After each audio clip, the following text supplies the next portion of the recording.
Same thing. मैं झूठ नहीं कहूंगा राजदीप, तकरीबन 2 साल पहले या 3 साल पहले अगर मुझे कोई बोलता था कि जो टेररिज्म है वो इस्लामिक नेचर में है तो मैं उसको डिनाई करता था। लेकिन अब मुझे एक समझ आ गई है कि ये जो टेररिस्ट जो इस्लाम फॉलो कर रहे हैं वो हमारा इस्लाम है ही नहीं, वो हमारा धर्म है ही नहीं।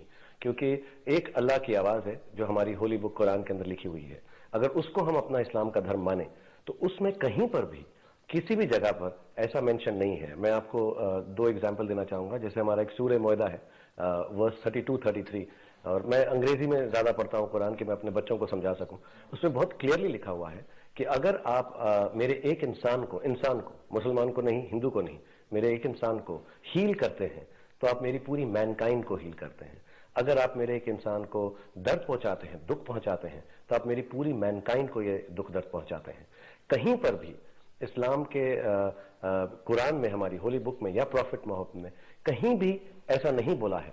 उल्टा as a matter of fact लिखा गया है कि अगर वॉर भी हो, अगर आप वॉर में भी हैं, जो हो सकती है, औरत, बच्चा, जानवर और क्रॉप्स को डिस्ट्रॉय नहीं किया जाएगा।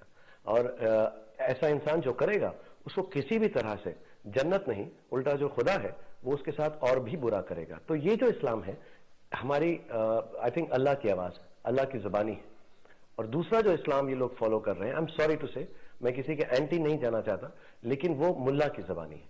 और मुझे मैं ये एक्चुअली सबसे हाथ जोड़ के विनती करता हूं कि किसी भी धर्म में, चाहे वो हिंदू है, चाहे वो क्रिश्चियन है, चाहे वो इस्लामिक है, प्लीज अगर आप किसी तरह से जो जवान हमारी पीढ़ी है उनको हमारी किताबों का सही मायना समझा सकें।